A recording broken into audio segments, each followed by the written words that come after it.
Have you ever taken a look at the Valorant leaderboards? You'll definitely see some names you recognize, but who are these other guys? They've managed to climb to the top of the leaderboard, so they must be good, right? So why don't we know who they are? Why aren't they on a pro team? Hell, even a tier 2 or 3 team. If they're good enough to get to the top of the ladder, why aren't they good enough to go pro? Good thing we know a few experts on this. We sat down with 3 of your favorite Sentinels to talk about what separates these ranked demons from pro players. First, we have our good buddy Tarik. Tarik has seen both sides of this coin, being the only North American Counter-Strike Major winner and MVP.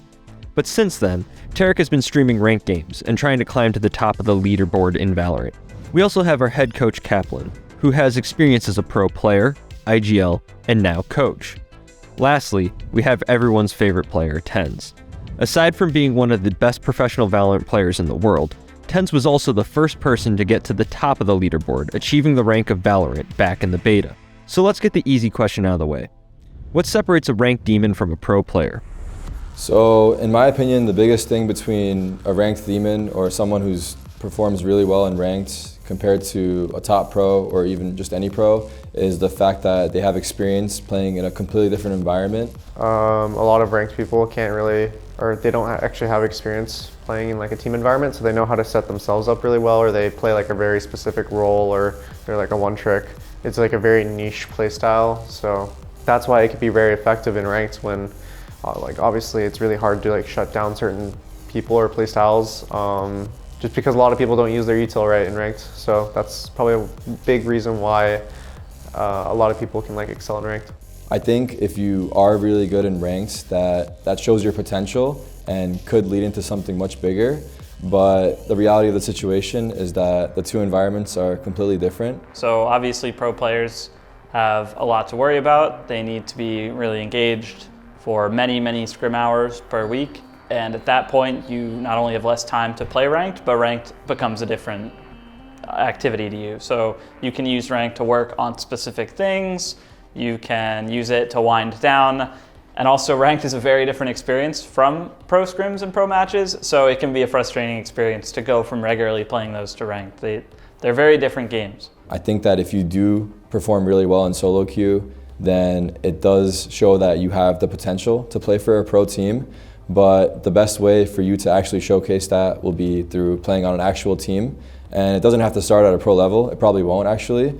But just playing qualifiers, just playing whatever leagues, showing to local LANs, and playing in an actual team environment where you have set strategies, communication, and the whole 9 miles of everything you put together. When you have a player who isn't a pro, all they have to do is play that kind of Valorant. All they have to focus on is that kind of Valorant, assuming they don't have other obligations in their life. So it's a very different game, it's a different environment, and it's a different amount of mental energy they have to expend on it. It's entirely different, and I know that it's easy to say that, but once you do step into that system where those things exist, you'll really start to realize. This topic also came up on an episode of our podcast. Tyson, so what happened in the rank last night? Unthinkable things. Were you streaming it? I was streaming it. Oh, is it like what, personalities or what? Stream sniping? Just madness? I got the whole package, man. You got everything all together? You got the AIO? I know how he feels because like you practice so much that you just expect that level of gameplay when you play like ranked, and then you don't get that level and you're just sad. Yeah. It's not even close. Yeah. So do the players on the leaderboards, like what's stopping these, like what can they do to get better at that point? I think aim wise, like in this game, there's like a benchmark of like what your aim needs to be at to be a pro, and it's pretty easy to hit that benchmark. So I think aim wise, they're like pretty similar to pro level, but like game sense and like decision making and discipline, not even close. Because I'll watch not even like challengers, but like the Knights monthly. That's where you see the ranked demons play on teams, and it's not like the decision making is bad. It's there's a pretty sizable gap between like that and pro play. The guys bring up an interesting point. The skills needed to climb the rank ladder are not the same skills needed to compete at a pro level. I feel like Valorant has the same problem that CS had, where nobody wants to be like the support, nobody wants to be the in-game leader. Most people want to just play like the Raze, Reyna, Jet role, hard carry. Not even just in pro scene, in ranked as well. The coordination you see in pro games means you'll need to be much more disciplined, much more coordinated, and be that much better at decision making. All of this falls under the term structure. I'm sure you've heard analysts say things like, oh, this team is much more structured, or they'll need more structure to be a contender. Kaplan put it succinctly. So when you're pugging, it means that you're just playing on the fly. You don't have preset strategies, you don't have protocols you've made with your teammates, you're just playing the game with them. Whereas in a structured environment, you have set strats, set positions, set protocols, which are reactions you've worked on with your team to certain things that happen, and you're trying to play within the structure and what you've prepared. Structure would definitely be having set util and making sure that you actually use your utility proper to set up your teammates and you're able to get your trades and stuff like that. So just being very structured is you have your stuff down basically, you know exactly what your team is doing and they know how to set you up and you know what the game plan is. It's a much different environment because you're also playing against more structured opponents. They're trying to play very correctly, very logically, very together. So while the game ends up being more correct, it's also a bit more predictable. It can be tough to play against teams or players or games that are considered puggy because those players aren't necessarily always doing the correct move or working with their teammates. It's hard to expect what your opponent's going to do when they're willing to do absolutely anything and around. So Kaplan started out talking about pugging, which, like he said, is just a very loose way of playing. A good way to think of this is, when you're playing ranked and somebody's trying to IGL and call plays, this is pugging. Nobody has practiced set executes together, nobody has set protocols when defending sites, everyone is just trying to feel out the game and play off each other. This isn't to say that it's bad. Some pro teams have enough individual talent to make this style of playing work.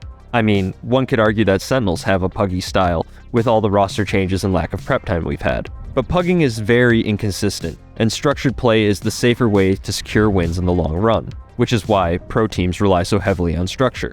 So if this is the case, that ranked isn't training you to become a pro, how do you get to that level? So the best way to learn how to play in a structured environment, honestly, is to watch professional games. You can understand what structured Valorant looks like. You can also watch Team Pro comms videos on YouTube, and then you'll be able to know what pro teams sound like when they're playing in a structured way.